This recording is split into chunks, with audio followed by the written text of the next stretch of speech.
એમાં અંશજ નામનો એક દીકરો કહેવાય, જે માતા પિતાના પોતાના અંશમાંથી જે ઉત્પન્ન થયો હોય એને આત્મા જ હોય એને અંશજ કહેવાય. પુત્રિકા પુત્ર, દીકરો નો થયો હોય સંસારમાં પણ દીકરી થઈ હોય, એ દીકરીના લગ્ન કરે અને એ દીકરીના લગ્ન થયા પછી એ દીકરીના સંસારમાં જે દીકરો થાય અને એ દીકરાને પોતાના ગોદ લે એને પુત્રિકા પુત્ર કહેવાય. પછી ક્ષેત્રજ, આપત્તિના કાળમાં કોઈ અન્ય પુરુષથી, પોતાના પતિ સિવાયના કોઈ પુરુષથી જે ઉત્પન્ન થયો હોય એ ક્ષેત્રજ કહેવાય. ગોલોક, ગોલક એટલે પતિની ઉપસ્થિતિમાં પણ કોઈ પર પુરુષથી જે પુત્ર થયો હોય એને ગોલક કહેવાય.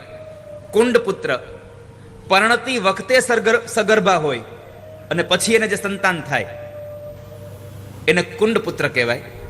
સહોઢ, લગ્ન પહેલા કન્યા સગર્ભા હોય અને પછી એ જ પુરુષ સાથે લગ્ન કરે અને તેના ઘરે બાળકને જે જન્મ આપે એને સહોઢ કહેવાય. કાનીન, કુમાર અવસ્થામાં જ જન્મેલા પુત્રને, એટલે કે પિતાના ઘરે છુપીથી જે સ્ત્રીએ પોતાના દીકરાને જન્મ આપ્યો છે એને કાનીન કહેવાય. ક્રીત, ધન આપીને કોઈની પાસેથી દીકરો લઈ લીધો હોય એને ક્રીત કહેવાય. વન પ્રાપ્ત, કોઈએ વનમાં ત્યજી દીધેલી અને કોઈએ સ્વાભાવિક પ્રાપ્ત થયેલો પુત્ર. કોઈ સંતાનને કોઈએ જંગલમાં છોડી દીધું હોય અને પછી એ કોઈને સ્વાભાવિક રીતે પ્રાપ્ત થઈ જાય તો એને વન પ્રાપ્ત કહેવાય. અને દત્ત પુત્ર એટલે કે પાલન પોષણની અશક્તિમાં કોઈ સુખી માણસને, કોઈ સંપન્ન માણસને પોતાનો દીકરો ધનના લોભમાં વેચી નાખે અને એના જે પૈસા લઈને પછી જે લોભી માણસ, ધનવાળો માણસ છે એ જે પુત્રને પામે એ દત્તવત પુત્ર કહેવાય. આવા 10 પુત્રોની યાદી દેવ ભાગવતમાં બતાવી છે. તો વિશ્વામિત્રના એ પત્નીએ એના મોટા દીકરાના ગળામાં રસ્સી બાંધી અને લઈ ગયા અને પછી જ્યારે જંગલમાં જાય છે, જંગલમાં ફરે છે, ત્યારે જંગલમાં સત્યવ્રત, જેને અરુણે એના પિતાએ કાઢી મૂક્યો હતો, એ સત્યવ્રતની સાથે એની મુલાકાત થાય છે અને કહ્યું કે આમ કેમ ફરો તમે, આટલા દુઃખી કેમ દેખાવ છો? વિશ્વામિત્રના પત્નીએ કહ્યું કે મહારાજ, આ દુષ્કાળ પડે છે, અયોધ્યામાં રાજા છે નહીં, જઈએ તો કોની પાસે જઈને અમે રોઈએ, અને અત્યારે આ દુષ્કાળમાં અમારા છોકરાઓ ભૂખે મરે છે, એટલે મારા અન્ય દીકરાઓ ભૂખા મરે નહીં એટલા માટે હું અમારા મોટા દીકરાને વેચવા માટે નીકળી છું અને આના બદલામાં કોઈ ધન આપો, અમારા ઉપર થોડીક દયા કરો, અમારા ઉપર થોડી કૃપા કરો. એવા સમયે સત્યવ્રત રાજાએ કહ્યું કે તમે આને વેચવા ન જાઓ, તમે આવું ન કરશો, કાલથી તમારા આશ્રમની બાજુમાં જે વૃક્ષ છે એ વૃક્ષની ડાળીએ રોજનું તમારું ભોજન, રોજનું અનાજ ત્યાં પહોંચી જશે, તમે જમવાની ચિંતા ન કરતા, અમારું સત્ય વચન છે, તમને જાઓ, હું તમને જમાડીશ. રાજાના કહેવાથી ઋષિ પત્નીએ પોતાના મોટા દીકરાના ગળામાંથી પેલી કુશની દોરી કાઢી નાખી, ગળાના ભાગે એને દોરીથી બાંધ્યો હતો. એટલે વિશ્વામિત્રનો એ સૌથી મોટો દીકરો, એનું નામ હતું ગાલવ. ગાલવ નામના ઋષિ બન્યા, મહા તપસ્વી બન્યા. ગળામાં બાંધ્યું એટલે એનું ગાલવ થયું, મહાન તપસ્વી બન્યા. વશિષ્ઠ મહારાજ અયોધ્યાની નગરીનું રક્ષણ કરતા હતા. એકવાર સત્યવ્રત શિકારે ગયા, એમાં બરાબર કોઈ પશુ મળ્યું નહીં. એક દૂધની ગાય દેખાણી, એ ગાયને મારી નાખી અને એ ગાય વશિષ્ઠ મહારાજની હતી. વશિષ્ઠ મહારાજને ખબર પડી કે મારી ગાયને કોઈકે મારી નાખી છે અને પછી એને શ્રાપ આપ્યો છે. વશિષ્ઠને ખબર પડી, શ્રાપ આપ્યો. 3 વસ્તુને લઈ અને શ્રાપ મળ્યો તો સત્યવ્રતને. પેલું, બ્રાહ્મણની કન્યાનું હરણ કર્યું, બીજું ઋષિની ગાયને હત્યા કરી અને ત્રીજું પોતાના પિતાના ક્રોધનો અધિકારી બન્યો હતો. આ 3 વસ્તુને લઈ અને કહ્યું કે જા, આ તે 3 પાપો કર્યા છે, આ 3 પાપ જગતમાં તને સૌ લોકો જોઈ શકે એમ તારા માથામાં 3 શંકુ ઊભા થશે. જે તારા પાપનું પ્રાયશ્ચિત, તારા પાપનું ફળ હશે અને તું પિશાચ યોની જેવો દેખાઈશ. 3 શંકુ ઉગી નીકળશે અને આ સંસારમાં તું ત્રિશંકુના નામે પ્રસિદ્ધ બનીશ. એ ત્રિશંકુ રાજાની આપણે કથા બહુ સાંભળતા હોઈએ છીએ. સત્યવ્રત આવે છે. જે આશ્રમની અંદર ગયો ત્યાં મુનિઓ હતા. હવે મારે કરવું શું? આ પિશાચગ્રસ્ત યોનિમાં જીવીને હું શું કરું? પણ આત્મહત્યા કરી લેવી એ કઈ ઉપાય નથી. આત્મહત્યા કરીશ તો એનું પાપ ભોગવવા માટે અનેક વખત મારે નીચ યોનિમાં જન્મ લેવો પડશે. માટે મરી નથી જવું, પણ આનું મારે નિવારણ કંઈક કરવું છે. એટલે પછી મુનિઓને અને મુનિના સંતાનોને પૂછ્યું કે મારે શું કરવું જોઈએ. તો કહ્યું કે તમે આના માટે એક કામ કરો, માતાજીની ઉપાસના કરો. અને એ મુનિ પાસેથી એને નવાર્ણ મંત્ર લઈ અને નવાર્ણ મંત્રનો જપ કર્યો. એ જપ કરતા કરતા સમય ઘણો વીતી ગયો અને પછી જપનો દશાંશ યજ્ઞ એને કરવો તો એ બ્રાહ્મણોના યજ્ઞ માટે જ્યારે પૂછવા જાય છે, પણ બ્રાહ્મણો ના પાડે છે કે તમે અત્યારે પિશાચગ્રસ્ત શાપગ્રસ્ત છો, એટલે તમને વેદને અધિકાર નથી, માટે તમને યજ્ઞ નહીં કરાવી આવે. રાજા દુઃખી બહુ થયો. લાકડાની ચિત્તા સળગાવી અને એમાં બળી મરવાનો નિર્ણય કર્યો. પણ એ સમયે એને કરેલા નવાર્ણ મંત્રના જપના પ્રભાવે માં જગદંબા આવ્યા અને જગદંબાએ કીધું કે રાજા ધીરજ રાખો, આમ બળી મરવાથી કોઈ ઉપાય નહીં મળે, ધીરજ રાખો. હવે તમારા પિતાજીને પણ સમજાયું છે, એ વૃદ્ધ થયા છે, એટલે એ જંગલમાં જવાના છે અને એ તમને એના મંત્રીઓ દ્વારા તમને ઘરે લઈ જશે, તમારો રાજ્યાભિષેક કરશે અને તમે હવે રાજા બની અને સુખને ભોગવશો. પણ તમે આવું ન કરશો. માં જગદંબાના કહેવાથી રાજા સત્યવ્રતે મરવાનું તોડ્યું અને અંતે ફરી પાછા માની ઉપાસના કરવા લાગ્યા. એમાં નારદજી આવીને અયોધ્યામાં અરુણ રાજાને બધી વાત કરી પોતાના દીકરાની કે તમારો દીકરો માની કઠોર ઉપાસના કરે છે, એ જંગલમાં ઋષિઓ સાથે રહે છે. નારદજીના આ વૃત્તાંત સાંભળી અરુણે પોતાના મંત્રીઓના એ સમૂહને મોકલી અને પોતાના દીકરા સત્યવ્રતને ઘરે લઈ આવે છે. સામૈયા કર્યા, સ્વાગત કર્યું. બાપ અને દીકરો બે ભેટી પડ્યા છે. અને જ્યારે અરુણ રાજા એના દીકરાને રાજગાદીએ બેસાડવાના છે, એના પહેલા એને એક બાજુ બેસાડી અને બધી શિખામણો આપે છે. સૌથી મોટી શિખામણ આપી કે બેટા, લોભને વશ તારા ધર્મનું ઉલ્લંઘન ન કરતો કોઈ દિવસ. તારો જે ધર્મ છે એને તોડવા માટે લોભને વશ ન થતો કોઈ દિવસ. જો તું લોભી બનીશ તો તારો ધર્મ તૂટી જશે, અને જે માણસનો ધર્મ તૂટે માણસ સુખી ન બને ક્યારે આ સંસારમાં.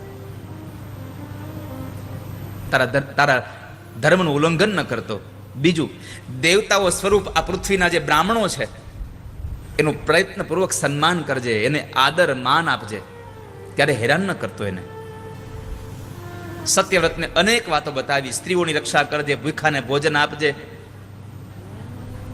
અને પછી સત્યવ્રતે કહ્યું ભલે પિતાજી તમે જે કહ્યું એ પ્રમાણે બધું હું કરીશ, આપ ચિંતા ન કરશો. રાજાનો અભિષેક થયો. રાજા વાનપ્રસ્થમાં ઉપાસના કરી અને અરુણ રાજા સ્વર્ગમાં પધાર્યા છે. ત્રિશંકુને ત્યાં હરિશ્ચંદ્ર નામના દીકરા થયા અને એ હરિશ્ચંદ્રએ પણ માં જગદંબાની ઉપાસના કરી અને માં શતાક્ષી દેવી પ્રાગટ થયા, એની કથા છે. માં શતાક્ષી પ્રગટ થયા હતા. ત્રિશંકુને ઈચ્છા હતી કે દુનિયામાં લોકો મરીને સ્વર્ગમાં જાય છે, મારે સદેહે જવું છે, મારે આ શરીર સાથે સ્વર્ગમાં જવું છે, હું શું કરું? વશિષ્ઠ બાપજીને કીધું બાપજી મને કોઈ એવો યજ્ઞ કરાવો કે જેને લઈ અને હું આ દેહ સાથે હું સ્વર્ગમાં જાઉં. વશિષ્ઠ બાપજીએ કીધું કે આ તો ખોટી વાત છે, સદેહે સ્વર્ગમાં જવું દુર્લભ છે બહુ, અને તમે અત્યારે આ બધા શાપથી ભોગવાયેલા છો, હું તમને યજ્ઞ નહીં કરાવું. ત્રિશંકુએ કીધું કે તમે નહીં કરાવો તો હું બીજા ગમે તેની પાસે કરાવેલીશ, મારે સ્વર્ગમાં જવાની ઈચ્છા છે.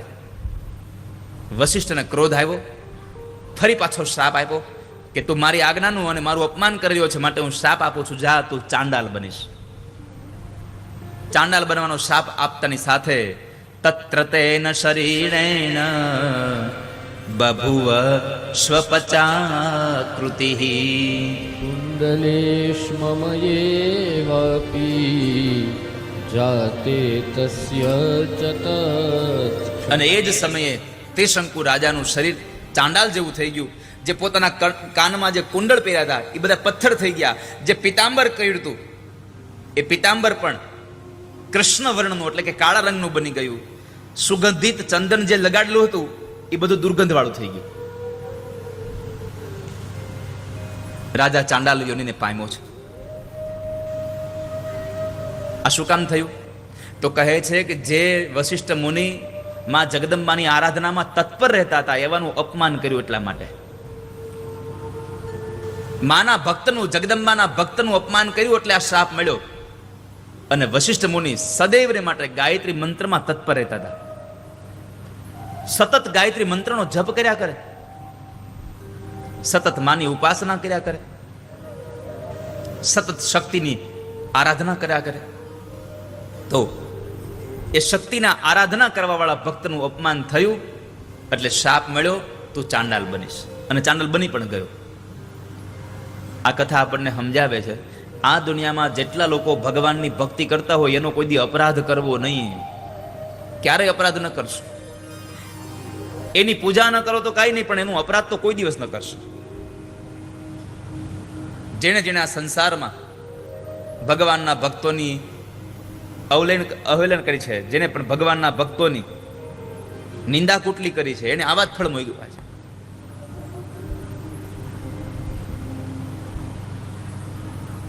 આ દુનિયામાં હજી પણ ભગવાનના ભક્તોની નિંદા કરવા વાળા જતા નથી. તમે અહીંયા બેઠા હોય, તમને એમ લાગે તમારા માટે કોઈ કઈ બોલતું નહીં હોય. તમે અહીંયા કથા સાંભળી સાંભળીને પાપ ધોઈ રહ્યા છો. ઘણા બધા લોકો તમારી પાછળ ત્યાં બેસીને કેટલી બધી પ્રકારની વાતો કરતા કરતા તમારા વિશે નહીં બોલવાના શબ્દો બોલતા બોલતા તમારા પાપ ધોવા માટે તમને ઉપયોગી બની રહ્યા છે. તમારી ગેરહાજરીમાં તમારી નિંદા કરે એટલે સમજવું આપણા પાપ ધોવાઈ રહ્યા છે. અને નિંદા ગેરહાજરીમાં જ થાય. કોઈ હાજર હોય ત્યારે થોડી નિંદા કરે. તમારી હારી કે ખરાબ કઈ વાત કરવી હોય, તમે હાજર ન હોય ત્યારે થાય. તમે હાજર હોય ત્યારે ન થાય. તાલા બધા બેનો સત્સંગમાં બેઠા અને એમાં મારી જેવા કોઈ આવીને કીધું કે તમે કેમ બેઠા છો, વાતો કઈક વાતો કરો. એકમાં જે જવાબ હોય કે બધી અહીંયા હાજર છે, કોની કરવી? બધી અહીંયા બેઠ્યું છે, કોની વાત કરવી? કારણ કે નિંદા કરવી હોય તો માણસ ગેરહાજર હોવો જોઈએ. તમારે તમારા પાપ ધોવા હોય ને તો ક્યારેક બહુ બધા લોકોની વચ્ચે બેઠા હોય ને એ ચાલુ સભામાં તમારે નીકળી જવું. પછી તમારા જે પાપ ધોવાનું ત્યાં ચાલુ થાય એની વાત જ જવા દો. તમે બેઠા હોય ત્યાં તો તમને આમ જુઓ, ચરણના ઝાડ ઉપર ચડાવે. ઘણાને તો એટલી બધી કોઈક નામ હવા ભરતા આવડે, જેમ આપણે ગાડીના ટાયરમાં હવા ભરીએ ને એટલી હવા ભરે પછી આમ તમે એનો વાલગોળો કાઢી નાખો ને અંદરથી તોય હવા ન નીકળે, એટલી ભરી દીધી હોય. દુનિયામાં બહુ બધા લોકો આવા છે. ઘણા તો એટલું આમ હોય કડવું પણ બોલે એટલું મીઠી રીતે ને આપણને ડાયાબિટીસ થઈ જાય, સુગર આવી જાય, આપણે ઇન્સ્યોરન્સ લઈને જવું પડે.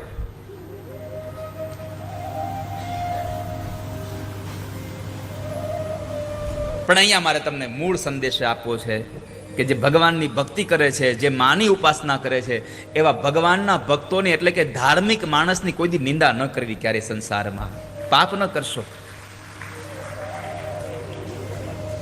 તમે પુણ્ય ન કરી શકો તો કાંઈ નહીં, પણ પાપ ન કરશો. પીપા પાપ ન કીજીએ પુણ્ય કિયો 100 બાર, ચોરી ન લઈએ એક દોકડો તો દીધું 1000 બાર. તમે પુણ્ય ન કરો તો કાંઈ નહીં, પણ પાપ ન કરો તો તમારું પુણ્ય બરાબર છે. અને કોઈને 1000 રૂપિયા આપો નહીં તો કાંઈ નહીં, પણ કોઈનો એક દોકડો ચોરી ન લ્યો ને તો તમે 1000 વખત આપ્યા બરાબરનું પુણ્ય તમને પ્રાપ્ત થાય. ઘણા લોકો એમ કહેતા હોય, મને પૂછતા હોય કે અમારા ઘરમાં અનિતિનું આવતું હશે. અનિતિનું કોને કહેવાય? તો એટલું યાદ રાખજો કે તમે જે જગ્યાએ કામ કરો છો, તમારા કામ કરવાની 8 કલાકની નોકરી છે, એ 8 કલાકમાંથી અડધો કલાક તમે વાતો કરવામાં પસાર કરી નાખી, જે કામ સિવાયની વાતો કરી છે એ અડધી કલાકનો તમે પગાર લીધો, તો તમારા ઘરમાં અનિતિનો પગાર આવ્યો છે. યાદ રાખજો. તમારા હક સિવાયનું કાંઈ પણ આવ્યું એટલે અનિતિનું છે. અને અનિતિનું આવે એટલે નીતિનું હારે લઈને જ જાય, એમને એકલું જાય જ નહીં. છાણ નીચે પડે એ ઉપાડો એટલે ચપટી ધૂળ આવે ને આવે છે. એમ અનિતિનું તમારા ઘરમાં ધન આવે, એ જ્યારે ઘરમાંથી નીકળે ત્યારે એ અનિતિની હારે નીતિનું જાય જ, સંશય જ નથી એમાં. પરમાત્માને પ્રાર્થના કરી, ઠાકોરજી નીતિનું ઓછું આપજો, પણ અનિતિનો 1 રૂપિયો લઈ લેવો નહીં કોઈનો, આવી વિચારધારા અમને આપજો. અમારા ઘરમાં અનિતિનું કાંઈ ન આવે. કારણ કે અનિતિનું જ્યારે ઘરમાં આવે ત્યારે વિચાર બગડે છે, માણસનું મગજ બગડે છે, મન બગડે છે, અને આ બધું બગડવા પછી આપણું જીવન બગડી જાય છે. હાવ જીવન એળે વયું જાય છે. માટે તમે આપ સૌને પ્રાર્થના છે મારી, ક્યારેય પણ અનિતિનું આવે નહીં ઘરમાં. કોઈનો આપણે ક્યારેય પણ દ્વેષ ન કરીએ, કોઈને પ્રત્યે પણ આપણે રાગ ઈર્ષા ન કરીએ. ત્રિશંકુના શ્રાપ મળ્યો, ઘરે ન ગયા. કારણ કે હવે આ યોનિમાં હું આવા શરીર સાથે ઘરમાં જાઉં તો ઘરના લોકો પણ મને ધિક્કાર કરશે. ચાલતા ચાલતા વનમાં ગયા, ત્યાંથી ગંગાના ઘાટ ઉપર ગયા. હરિશ્ચંદ્ર રાજાને ખબર પડી કે મારા પિતાજીને વશિષ્ઠ બાપજીનો શ્રાપ મળ્યો છે, એટલે એમણે પણ મંત્રીઓને મોકલીને કીધું કે તમે ઘરે આવી જાઓ. પણ સત્યવતે એક સંદેશો મોકલાવ્યો એના દીકરા હરિશ્ચંદ્ર માટે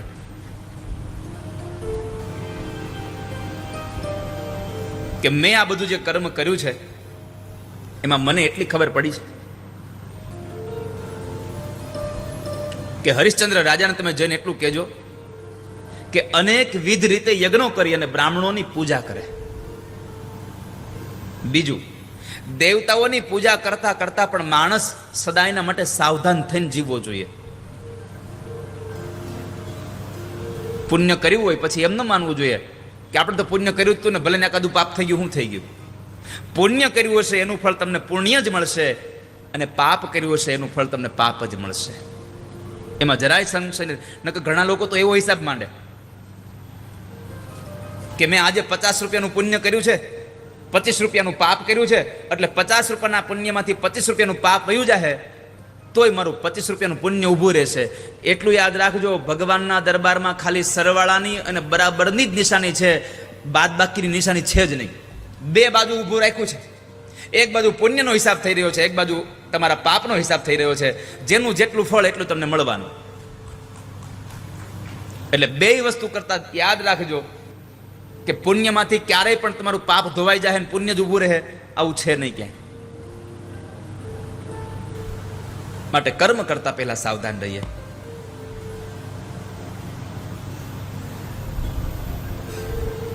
પિતાજીનો સંદેશો સાંભળ્યો, અને સંદેશો સાંભળ્યા પછી રોજના માટે પોતાના પિતાજીનું સ્મરણ કરી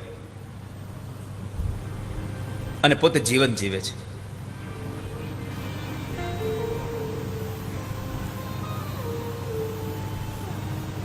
જ્યારે પોતાનું જીવન જીવતા હતા, પોતાના પિતાએ કહેલી આજ્ઞાનું પાલન કરે છે. બ્રાહ્મણોની સેવા કરે, બ્રાહ્મણોની પૂજા કરે, પોતાના પિતૃઓ રાજી થાય એના માટેનું કામ કરે છે. એમાં હરિશ્ચંદ્ર રાજાને સંતાન ન હતું, અને સંતાન વગરની સંપત્તિ ગમે તેટલી હોય પણ એ સંપત્તિ તમને સુખ ન લેવા દે. તમને કોઈ વ્યક્તિનો અજંપો સુખ ન લેવા દે. ઝવેરચંદ મેઘાણીજીએ 3 શબ્દોમાં લખ્યું છે, 3 શબ્દો કીધા છે. એક પ્રેમીથી વિયોગ. અને આજે મને એટલા માટે યાદ આવ્યા કે જે જગ્યામાં બેઠા છીએ માં ચોટીલાના આ ચામુંડના દરબારમાં ચોટીલામાં બેઠા છીએ, એ ચોટીલા એનું જન્મસ્થાન છે.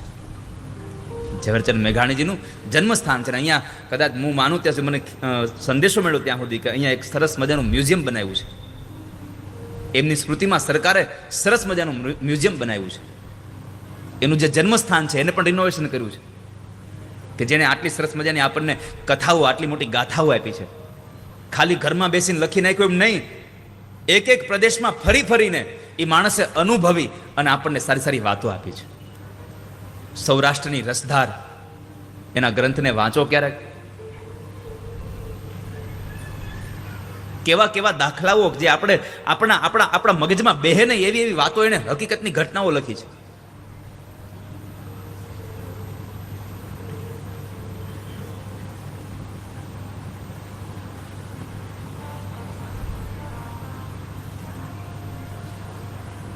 ત્રણ વસ્તુ એને એવી એને પોતાના અનુભવમાંથી કીધી કે ત્રણ વ્યક્તિઓને ક્યારેય ચેન ન પડે.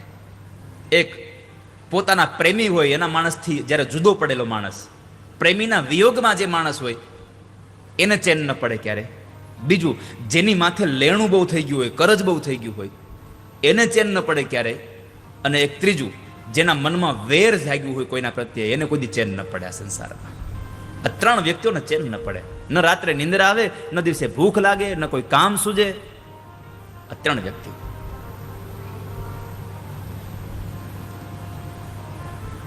તો અહીંયા આગળ હરિશ્ચંદ્ર રાજાને ક્યાંય ચેન નથી પડતું. કેમ? સંતાન નથી. દીકરા વગરનું જીવન નકામું છે. સંતાન વગરનું જીવન નકામું છે. પછી એને કહેવામાં આવ્યું કે તમારે સંતાનની પ્રાપ્તિ જોઈતી હોય તો કામ કરો, વરુણદેવની ઉપાસના કરો, એ તમને પુત્ર આપશે. હરિશ્ચંદ્ર રાજાએ વરુણદેવની ઉપાસના કરી. વરુણદેવ પ્રસન્ન થયા. વરુણદેવે કહ્યું કે હું તમને પુત્ર આપું, પણ એક શરતે. શું? જે દીકરો આપું એને જ તમારે મારા યજ્ઞમાં બલિ કરીને ચડાવી દેવાનો. તો હરિશ્ચંદ્ર રાજાએ કીધું કાંઈ વાંધો નહીં, દીકરા વગરનું સાવ મરીએ, વાંજિયા મરીએ એના કરતા તો દીકરો આવી ભલે મરી જાય પણ કહેવા તો થાય દીકરો હતો. ભલે મહારાજ તમે કેશો એમ કરીશું. વરુણદેવે વરદાન આપ્યું.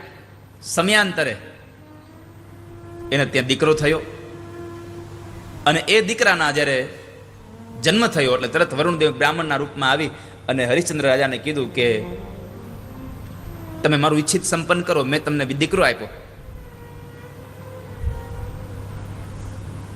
હરિશ્ચંદ્ર રાજાએ કીધું કે બાપજી, મેં શાસ્ત્રમાં એવું સાંભળ્યું છે કે હઈ તો આને વિધાતાના લેખે નથી લખાણા. હજી આનો કોઈ કર્મ નથી થયું, આનો કોઈ સંસ્કાર નથી થયો. સંસ્કાર વગરનો માણસનું બલિ ન ચડાવાય, એટલે તમે આનો સંસ્કાર થઈ જવા દો. કઈ વાંધો નહીં, ત્યારે આવીશ. સંસ્કારનો દિવસ આવ્યા. વરુણદેવ ફરી પાછા આવ્યા. ફરી પાછું બહાનું આપ્યું. કારણ પુત્ર હતો નહીં અને હવે પુત્ર થયો. આ સંસારમાં પુત્રમાં કોને પ્રીત ન હોય, કોને મોહ ન હોય. ગમે તેવો દીકરો હોય પણ મા બાપને એમાં પ્રેમ હોય ને હોય જ. તો હરિશ્ચંદ્ર રાજાએ ફરી પાછું કીધું કે હજી નામકરણ સંસ્કાર નથી થયું ને નામ વગરની બલિ ચડાવીએ તો એ યોગ્ય નથી, અધિકાર નથી. એને એનું નામકરણ સંસ્કાર થઈ જવા દો.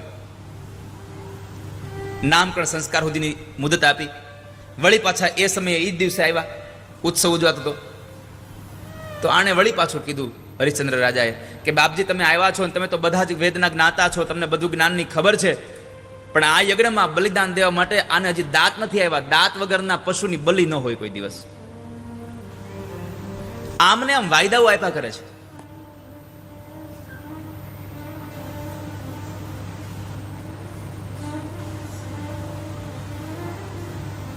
અને એને લઈ અને એક વખતના સમયે જ્યારે હરિશ્ચંદ્રને દીકરો હતો એ દીકરાને જંગલમાં મોકલી દીધો. વરુણદેવ આવે અને એનું યજ્ઞ ઈચ્છિત ન સંપન્ન કર્યું પછી એને શ્રાપ આપે છે. એની પાસે દક્ષિણાની ઈચ્છા રાખી અને માણસ શાપને આધીન થઈ કર્મમાંથી ચૂકે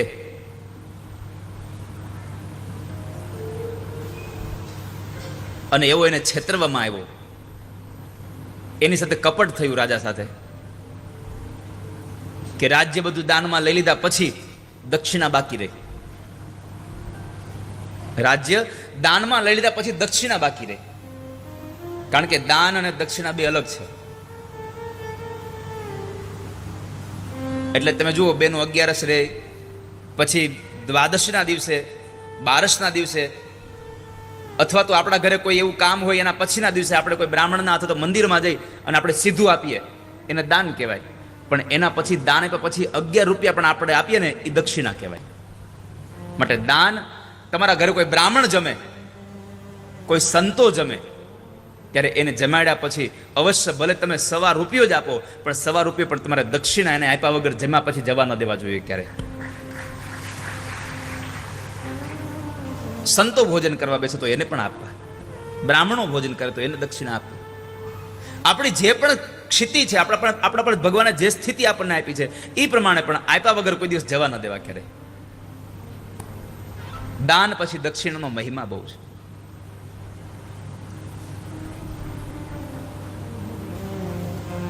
પછી તો આપ હરિશ્ચંદ્રની બધી કથા જાણો છો એટલે મારે વિશેષ એમાં સમય નથી લેવો. પણ હરિશ્ચંદ્રની કથામાં તમે બધા જાણો છો કે પછી તો એને પોતાની જાતને વેચી, પોતાના પત્ની વેચાઈ ગયા, એનો દીકરોની બંને જણા એક બ્રાહ્મણના ઘરે રહ્યા અને પોતે ચાંડાલના ઘરે રહ્યા, પણ પોતાનું વચન ન તૂટવા દીધું. એમાં એક વખતના સમયે એના દીકરા રોહિતને સર્પદંખ થાય, મૃત્યુ થઈ જાય અને ચિતા બાળવા માટે આવે છે. જ્યારે ચિતામાં અગ્નિ સંસ્કાર કરવા માટે આવે તો પોતાના કર્મને વફાદાર એ હરિશ્ચંદ્ર રાજાએ કહ્યું કે ખાપણને ખીચડી ન આપો તો શબ બાળવા ન દઉં. પોતાના દીકરાને બાળવા ના પાડ દે. આવી જ્યારે તમારામાં નિષ્ઠા હોય ને ત્યારે ભગવાન તમારા ઉપર પ્રસન્ન થઈને તમને આશીર્વાદ દેવા આવે. માણસમાં નિષ્ઠા હોવી જોઈએ કામની, નહીં તો કદાચ અગ્નિ સંસ્કાર કરી નાખવા દે તો ક્યાં કોઈને ખબર પડવાની હતી. પણ હરિશ્ચંદ્ર રાજાએ ન કરાવ્યું કે ના, મારા માલિકની આજ્ઞા છે કે શબ ત્યારે જ બાળવા દેવાનું જ્યારે ખાપણને ખીચડી આપે. તારામાંથી ખૂબ રડે છે કે મારી પાસે અત્યારે કશું નથી.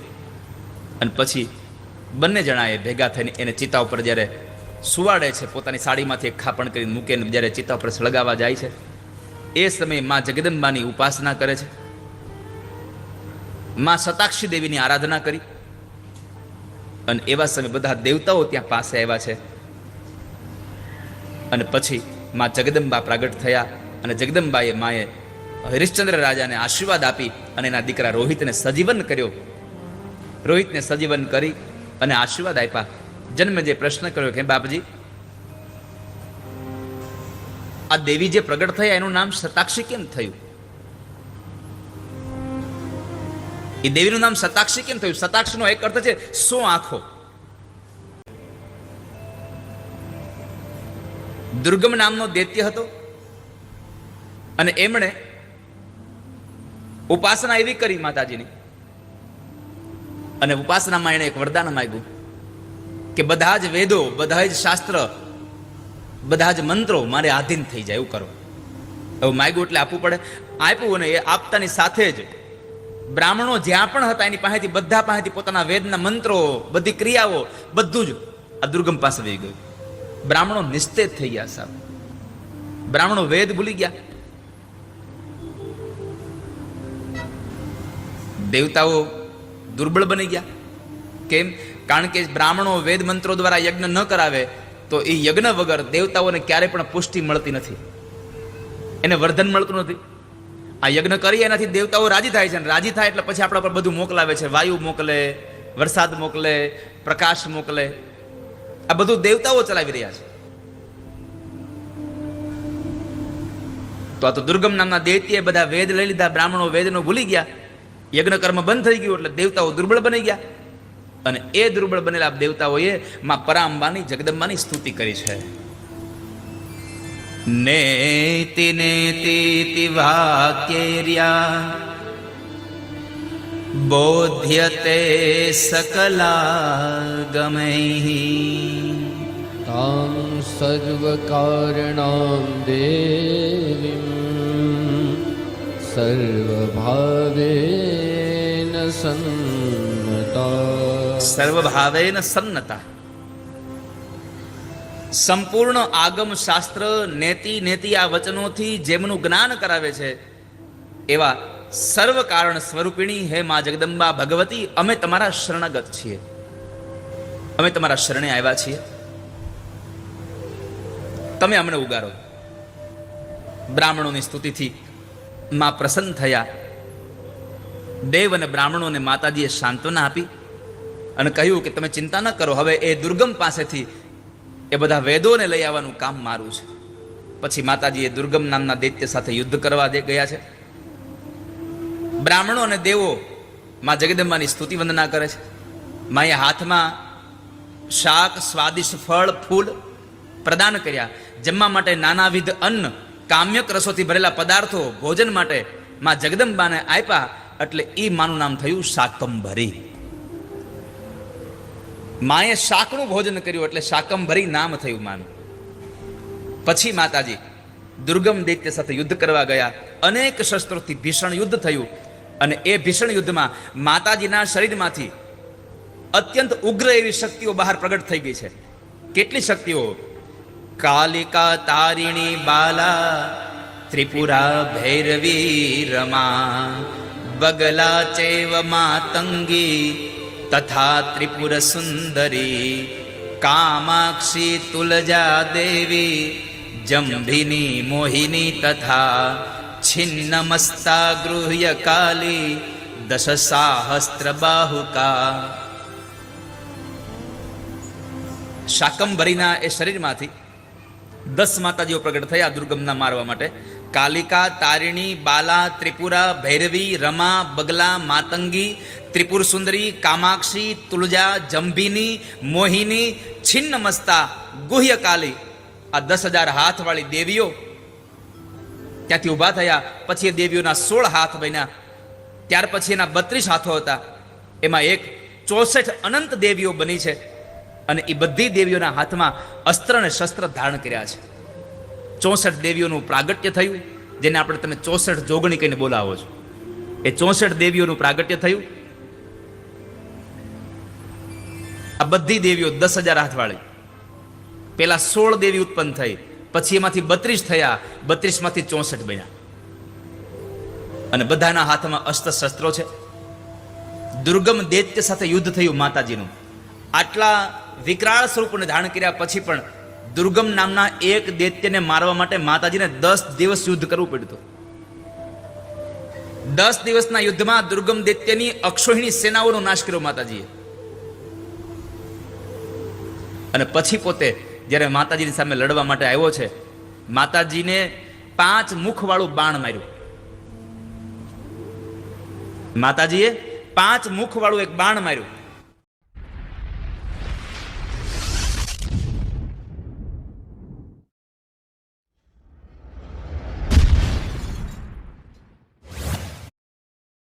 પાંચ મુખવાળું એક બાણ માર્યું અને 5 મુખમાં માતાજીએ 4 જે બાણના મોઢા હતા એનાથી દુર્ગમ નામના દૈત્યના જે ઘોડા હતા એના મસ્તક કાપ્યા.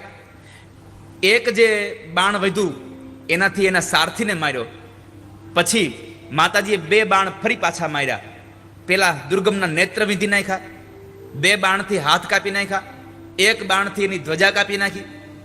5 બાણ મારી અને માતાજીએ વક્ષસ્થળને બાળ્યું અને રુધિરમાં વહન કરતો કરતો માતાજી સામે એ દુર્ગમ નામનો દૈત્ય જ્યારે મૃત્યુ પામ્યો અને એ દુર્ગમ દૈત્યને માર્યો એટલે ઈ માં જગદંબાનું નામ પડ્યું છે દુર્ગા.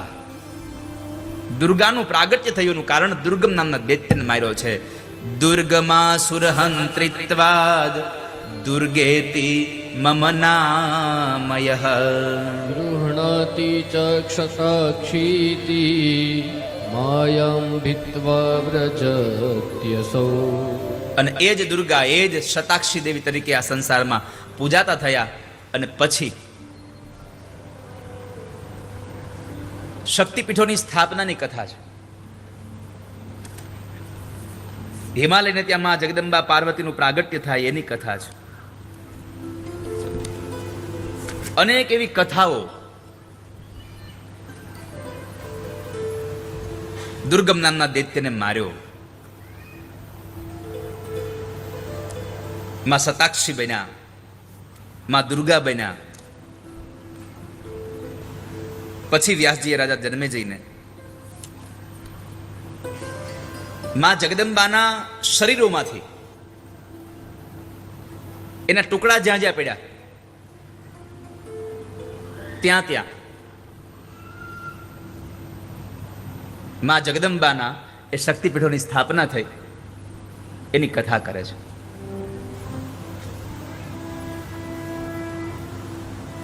આ શક્તિપીઠોની સ્થાપનામાં માતાજીનું અંગ પડે, પણ આ ક્યાં માતાજીનું અંગ? અને હિમાલયની ત્યાં ગૌરી થઈને આવ્યા એ માતાજી કોણ? તો દક્ષ પ્રજાપતિના જે દીકરી ભવાની હતા એ ભવાનીની કથા છે. કારણ કે એક કથાને મારે તમને સમજાવવા માટે બીજી આગળની કથા કહેવી જ પડે તો જ થાય. જેમ ડોક્ટરો દવા આપે એમાં સવારમાં પહેલી વહેલી આપણને એસિડિટી ન થાય એની દવા આપે. કઈ આપે? પેન્ટાપ્રાઝોલ. આપણને એ ફિક્સ હોય. તો પછી એની અસર તમને ખબર પડે, પછી એનો મહિમા ખબર પડે. તો અહીંયા ગૌરીની કથા કરવા માટે, માં જગદંબાની ઉપાસના કરવા માટે હિમાલયને ત્યાં જે માં જગદંબા પ્રગટ્યા, એ કોણ હતા? તમે કહ્યું કે શક્તિપીઠોની સ્થાપના થઈ આ પૃથ્વી ઉપર, તો એ શક્તિપીઠોની સ્થાપના કેમ થઈ? બાપજી મને કથા સંભળાવો. ત્યારે ભગવાન વેદવ્યાસ જન્મેજય રાજાને કહે છે કે રાજા સાંભળો, એક વખતના સમયે દક્ષ પ્રજાપતિ જ્યારે પ્રજાનો નાયક બન્યો અને એ પ્રજાના નાયક બન્યા પછી સભાને બોલાવવામાં આવી. સભામાં બધા બેઠા છે, ભગવાન શંકર પણ બેઠા હતા. પણ ભગવાન શંકર એને ખબર નહોતી કે દક્ષ આવે છે, એટલે ઊભા નહોતા થયા. એટલે દક્ષને જરા ક્રોધ આવ્યો હતો. અને આ સંસારનો નિયમ છે કે પદ પ્રતિષ્ઠા મળે પછી તમને તમારું ગમતું ન થાય એટલે ક્રોધ આવ્યા વગર રહી નહીં. ગમે તેમ કરો, થાકી જાવ તો એ તમે છૂટી શકે. કોઈ માણસ એમ કે દુનિયામાં મને ક્રોધ આવતો જ નથી, સમજવાનું આ હાવ ખોટો માણસ છે. તમે એમ કહી શકો કે મને ક્રોધ આવે પણ હું જરા ધ્યાન રાખું છું, હું સાવધાન રહું છું, આવું તમે કહો તો બરાબર છે. બાકી ક્રોધ નથી આવતો એવું તો તમે કહી જ ન શકો.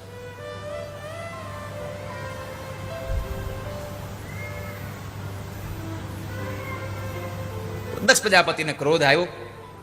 સભામાં આવીને પેલું વેલું એનો મદનો અહંકારનો એને દુરુપયોગ કર્યો. ભગવાન શંકરની નિંદા કરી અને એમણે પેલો વેલો વટ હુકમ બહાર પાડ્યો કે આ સંસારમાં યજ્ઞ થશે પણ શંકરને કોઈ ભાગ નહીં મળે. શંકરને ક્યાંય ભાગ નહીં મળે સંસારમાં. ભગવાન શિવની જ્યારે નિંદા કરતા હતા ત્યારે નંદી આદિ ગણો ખૂબ ના પાડે છે.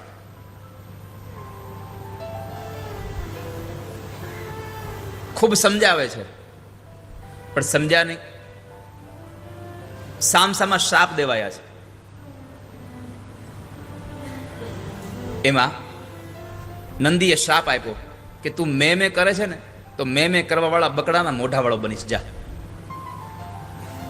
આવો શ્રાપ મળી ગયો. અને એ શ્રાપને લઈ પછી ભગવાન શંકરને થયું કે અહીંયા તો બહુ વાતાવરણ તીવ્ર થઈ ગયું છે, નીકળી જઈએ. એટલે ભગવાન શંકર પોતાના આખા ગણને લઈને ભગવાન કૈલાસમાં જતા રહ્યા. શંકર ભગવાન કૈલાસમાં ગયા, પોતાના પત્નીને કંઈ કીધું નહીં. આ કથા અત્યારના બધા જ આ વર્તમાન સમયમાં જેટલા શંકર બની ગયા છે ને એના માટે છે. ભવાનભાઈ, અત્યારના જે શંકરો છે, આજે મારે રંગાણી પરિવાર ભવાનભાઈ અને ભાવનાબેન આવ્યા છે, એકવાર ખૂબ તાળીઓથી એને વધાવીએ. જો કે હવે મારે એને કાંઈ તમને ઓળખાણ આપવાની જરૂર નથી રહેતી. હવે તો ખાલી ભવાનભાઈ આવે તો લોકો ઓળખી જાય કે આ તો ભવાનભાઈ આવ્યા છે.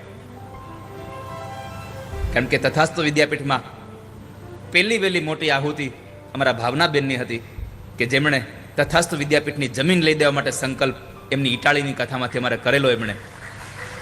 અને ભાવનાબેને જમીન અપાવીને પછી ભવાનભાઈ સ્વીકાર્યું કે તો હવે તથાસ્તુ અમારું જ છે, એટલે હું જેટલી વખતમાં ધ્યાન નહીં દેતો એના કરતાં 17 વખત વધારે ધ્યાન ભવાનભાઈ દોરાય છે.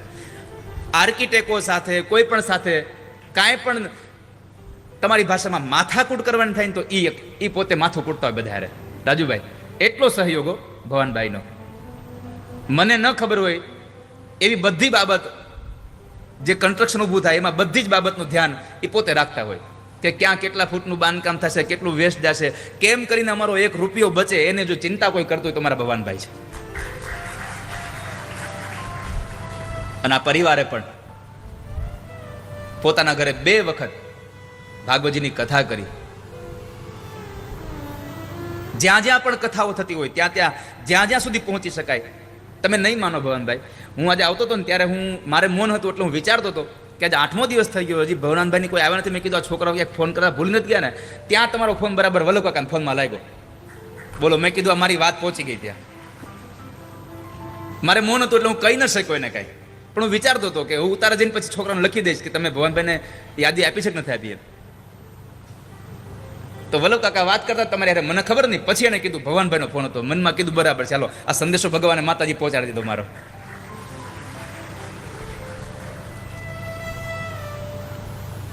જ્યારે જ્યારે આવી કથાઓ હોય નજીકમાં, ત્યારે જેટલા લોકો નજીકમાં હોય, જે જોડાયેલા બધા છે, એની બધાની સ્મૃતિ વારે વારે કરતો હોઉં. અને મારી ભાવના એ હોય કે તમે બધા આવશો તો તમને કથા મળશે. બાકી તમને બધાને ખબર છે કે મારો અંગત કોઈ સ્વાર્થ તમારી પાસે ક્યારેય રહ્યો નથી, ક્યારે. બસ તમે આવો એ જ મારો સ્વાર્થ છે.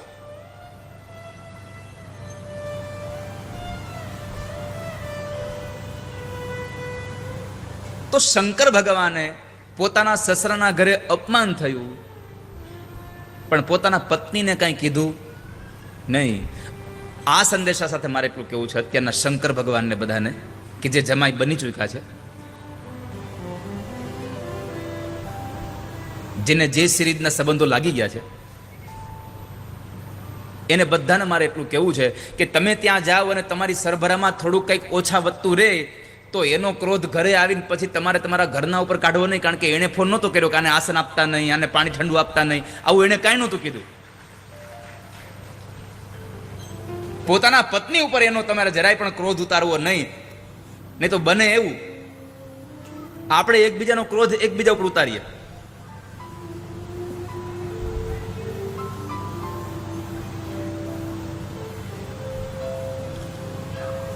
એકબીજાનો ક્રોધ ઉતરે જ એકબીજા ઉપર.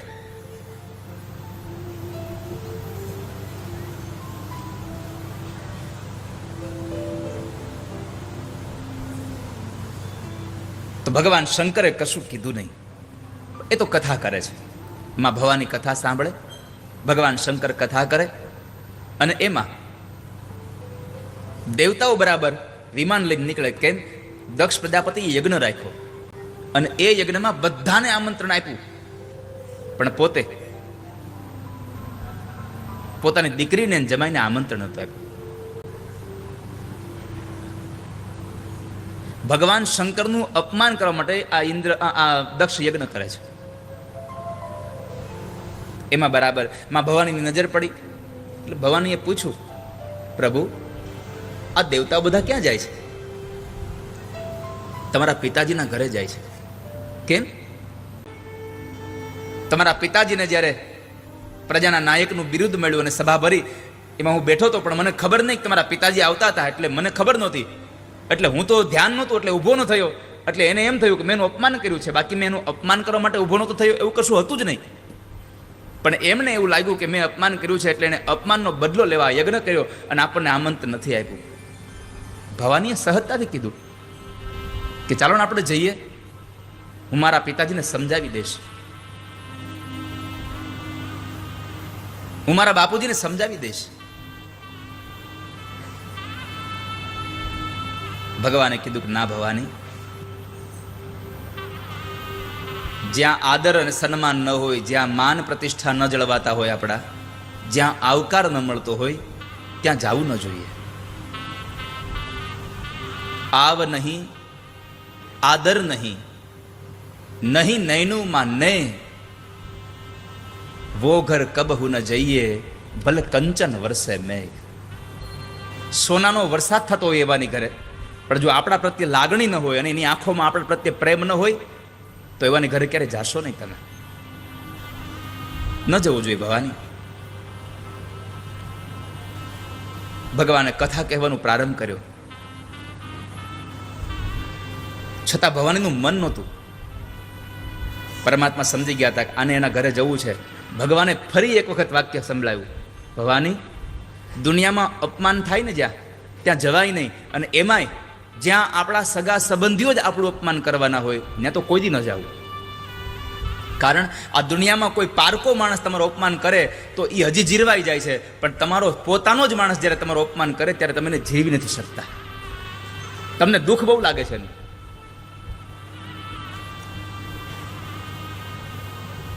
અને આપણે તો દુઃખ લાગવામાં ક્યાં આપણે કે બહાર લેવા જવું પડે એમ છે, ખીચામાંથી નથી કાઢવું પડે એમ, એટલું નજીક રાખ્યું છે. આટલી કમથી વાતમાં આપણને એટલું ખોટું લાગી જાય કે આપણા એટલો વર્ષોનો સંબંધ આપણે મૂકી દઈએ માણસ સાથે, નાની એવી વાતમાં.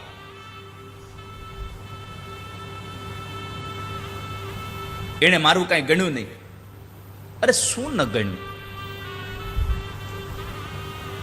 અને જરૂરી નથી હોતું કે બધું આપણને જ હોય.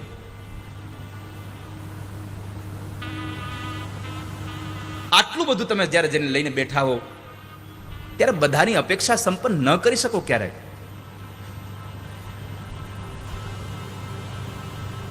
બની શકે હા, જાણી જોઈને કશું કર્યું હોય તો દુઃખ લાગવું જોઈએ, પણ તમારી સાથે કોઈ અજાણતાથી કશું બન્યું છે તેનું દુઃખ ન લાગવું જોઈએ. પણ ભગવાને કીધું, ભવાની આ જાણી જોઈને યજ્ઞ થયો છે, જાણી જોઈને આપણને આમંત્રણ નથી આપ્યું. હું તમને પ્રાર્થના કરું છું, હું તમને કહું છું, સમજી જાઓ. તમારા પિતાજીના ઘરે તમે જો વગર આમંત્રણે જશો, જો અપમાન થશે ને તો તમે સહન નહીં કરી શકો. સમજી જાઓ. છતાં ભવાનીની ઈચ્છા બહુ હતી. કથામાં મન નહોતું લાગતું. બાપના ઘરે જવાની ઈચ્છા વ્યક્ત કરી. ભગવાને કીધું, તમે જાઓ, હું નહીં આવું. તમારે જવું, તમે છૂટ છે. એ સમયે ભવાની જાય છે, પોતાના પિતાના ઘરે જ્યારે જવા માટે નીકળે છે,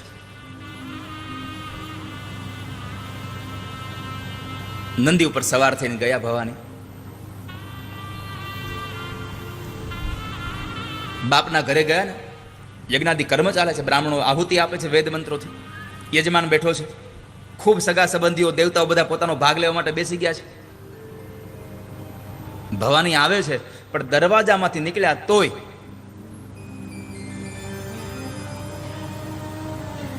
કોઈ આવકાર ના આપ્યો.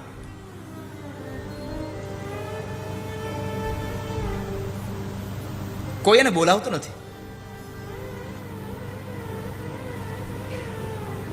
કેમ? દક્ષ પ્રજાપતિએ ના પાડી હતી કે મેં મારી દીકરી અને જમાઈને આમંત્રણ આપ્યું નથી, છતાંય વગર આમંત્રણે આવે તો કોઈ એને આવકાર આપતા નહીં.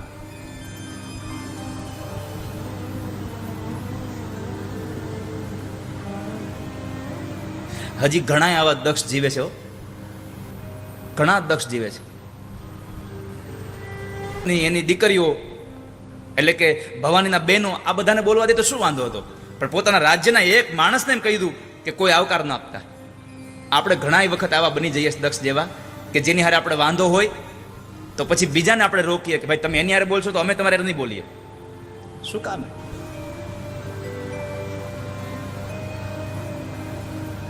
ભવાની ગયા પણ કોઈ આવકાર ના આપ્યો. પિતા ભવન જબ ગઈ ભવાની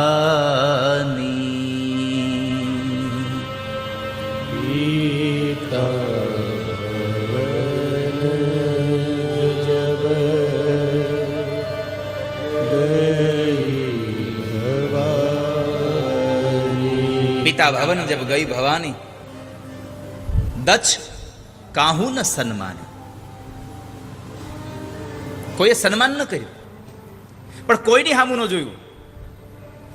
અરે પોતાની સગી બેનો જોઈને હસે છે કે લે આ તો આમંત્રણ વગર નહીં આવી, છતાં આપણે કશું જ માન્ય ન રાખ્યું અને પોતાના બાપ તરફ જ્યારે દોડતી દોડતી જાય છે. પણ જેવું ઘટના ઘટી કે બાપ પાસે જ્યારે યજ્ઞશાળામાં જાય છે, બાપ અને દીકરીની નજર મળી. બાપે દીકરીને આવેલી જોઈ અને અવળું ફરી જાય છે. આ બધા લોકોએ આવકાર ના આપ્યો ત્યારે દુઃખ ન લાગ્યું, પણ બાપ અવળું ફરી ગયો ત્યારે દુઃખ બહુ લાગ્યું કે હું મારા પતિના ઘરેથી ત્યજાઈને અહીંયા આવી અને મારો બાપ અવળું ફરી જાય તો હવે જાવ ક્યાં? હું ક્યાં જઈશું? ભવનને બહુ દુઃખ લાગ્યું. રુદનને પોતાના હૈયામાં ધરબી અને મહેલ તરફ ગયા. કોઈ આવકાર ના આપ્યો. પણ આજે જ્યારે એક માના દરબારમાં બેસીને કથા કરીએ છીએ તો મારે કહેવું છે તમને કે દક્ષની આખી સેનાએ કોઈએ દીકરીઓ સહિત કોઈ આવકાર ના આપ્યો, પણ એક માં પ્રસૂતિ એવી નીકળી કે દક્ષની વિરુદ્ધમાં જઈને કીધું કે બેટા ભવાની આવ, આવી ગઈ દીકરા તું. કેમ?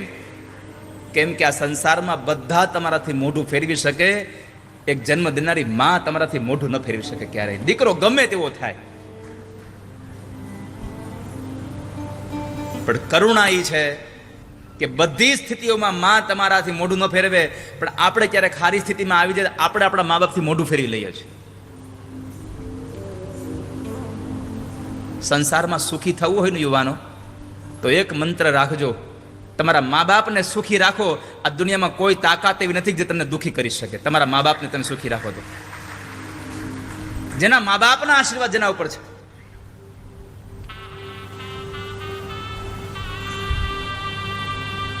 જેને જેને પોતાના મા બાપને રાજી રાખ્યા છે. જુઓ મહારાષ્ટ્રમાં પંઢરપુરમાં પુંડલિક મહારાજ માની સેવા કરે, ભગવાન આવીને ઉભા રહ્યા. ભગવાનને કહી દઉં કે અત્યારે નહીં, પેલા માની સેવા પછી તમે. અને ભગવાન માની સેવા પૂરી થઈ ત્યાં સુધી આમ કમરે હાથ હાકીને ઉભા રહ્યા. કઈ પૂરી થાય સેવા? ઈટ ઉપર ઉભા રહ્યા.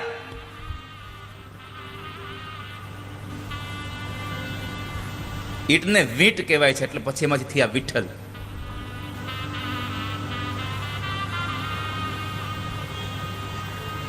જેને જેને મા બાપની સેવા કરી છે એ લોકો ધન્ય થયા છે. એને સંસારમાં લોકો પૂજે છે. યુવાનોને મારી પ્રાર્થના છે, ભાઈ હોય કે યુવાન દીકરી હોય, પરણીને સાસરે જાઓ, તમારું દાંપત્ય જીવન ચાલે. અને જો તમારી ઈચ્છા હોય કે અમારા દાંપત્ય જીવનમાં અમારો દીકરો અમારી વૃદ્ધાવસ્થામાં અમારી હારે હોય, અમારી સાથે રહેતો હોય, અમે એની સાથે રહેતા હોઈએ, એના દીકરાઓને રમાડતા હોઈએ, જો આવી ઈચ્છા તમારી હોય તો એટલું યાદ રાખજો કે તમારે તમારા દીકરા ભેગું રહેવું હોય તો તમારા પતિને એના મા બાપ ભેગો રહેવા દેશો તો જ તમારા દીકરાઓ તમારી ભેગા રહેશે. બાકી તમે તમારા પતિને તમારા સાસુ સસરાથી જુદા કરશો તો તમારા આવનારા સંતાનની વહુ તમારા દીકરાને તમારી સાથે નહીં રહેવા દે. કારણ પુનિત મહારાજના શબ્દો યાદ રાખવા, સંતાનથી સેવા ચહો, સંતાન છો સેવા કરો, સંતાન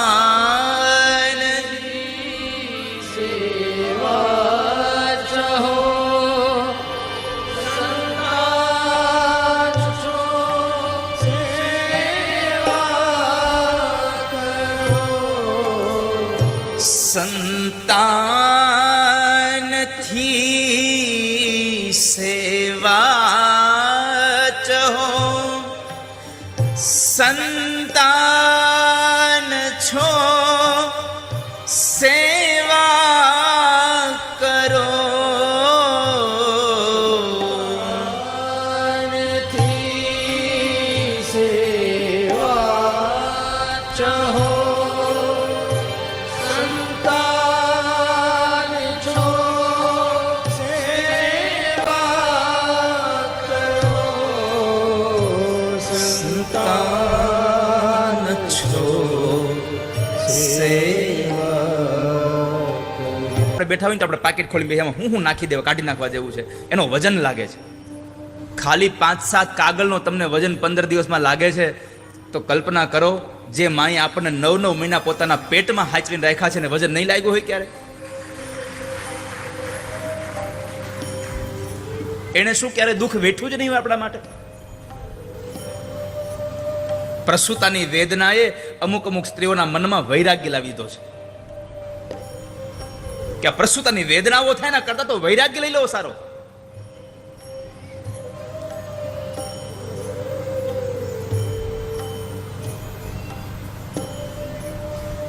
અને એ આપણા માટે જેને વેદનાઓ સહન કરી, આપણા માટે જેને પીડાઓ સહન કરી, એને ભૂલી જશું આપણે? જે દિવસે આ સંસારમાં સંતાન પોતાના મા બાપને ભૂલી જાય છે ને એ દિવસથી એ સંતાનના અધોગતિના દિવસો ચાલુ થાય છે. સંસારમાં સુખી થવું હોય તો મા બાપને ભજો. સવારે ઘરમાંથી નીકળો તો મા બાપને પગે લાગીને જાઓ. અને તમે પગે લાગતા હશો તો તમારા સંતાનો તમને પગે લાગશે. તમારે એને શીખડાવવું નહીં પડે પછી.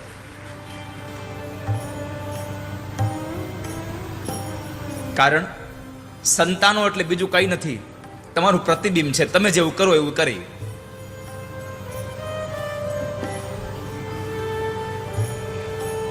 સંસારમાં લોકો મા બાપને ભૂલી જાય છે. આ દુનિયામાં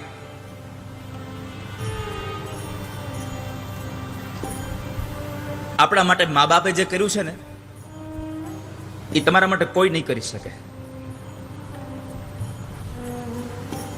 દિવાળીનો તહેવાર આવે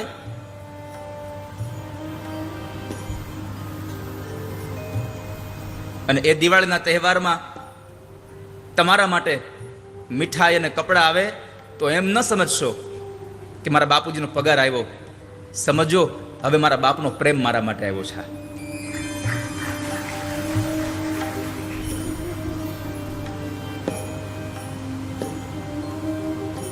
કેટલા એવા બાપને મેં જોયા છે કે પોતાના દીકરાઓને નવા નવા કપડાં અને નવા નવા ચપ્પલ પહેરાવવામાં પોતે જૂના કપડામાં જૂના ચપ્પલમાં દિવાળીઓ પસાર કરી નાખી છે.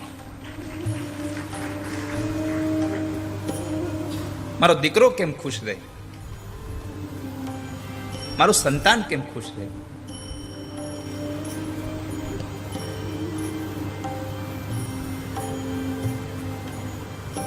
આ તો હવે ભવનભાઈ આપણે રાજુભાઈ શહેરમાં આવ્યા, આપણા બાપ દાદાઓ આપણા ગામડાઓમાં રહીને શું આપણા શોખ પૂરા નથી કર્યા એને.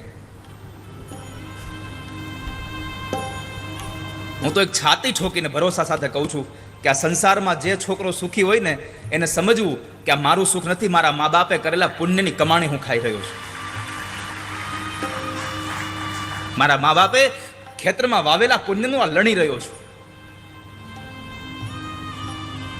તમારે તમારા સંતાનને સુખી કરવા હોય તો તમે સારું વાવીને જાજો. બાકી દુનિયાનો નિયમ છે, એક પેઢી મહેનત કરે, બીજી પેઢી કમાય, ત્રીજી પેઢી વાપરે.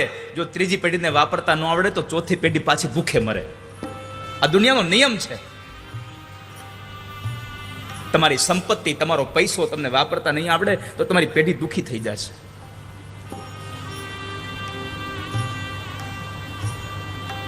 કેટ કેટલું આપણા માટે કર્યું છે, પણ 2 પૈસા આપણા બાપ દાદા પાસે હતા એના કરતા 2 પૈસા વધારે આપણે કમાતા થયા તો આપણે એનાથી મોટા થઈ ગયા.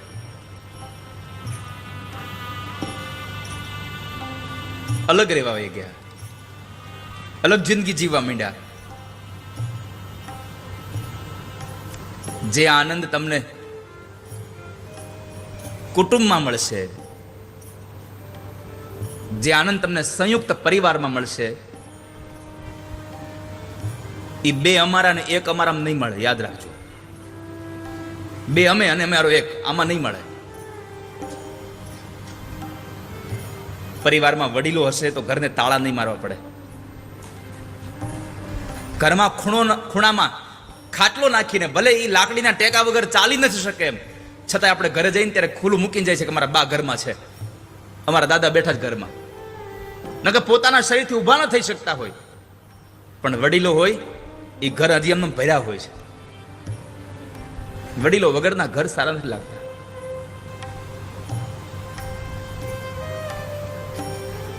તમે સંપત્તિ કમાવ પણ તમારી સંપત્તિથી તમારા જો મા બાપ રાજી નહીં થાય, એને ખુશ નહીં કરો તો તમારી સંપત્તિ કાંઈ કામ નહીં થાય સંસારમાં.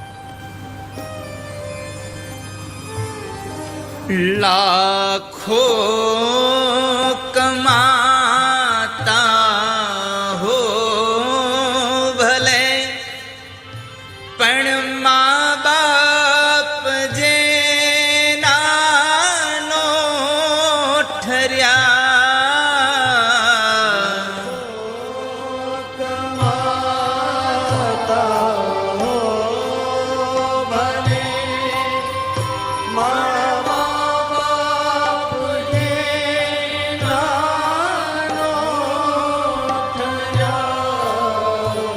લાખો કમાતા હો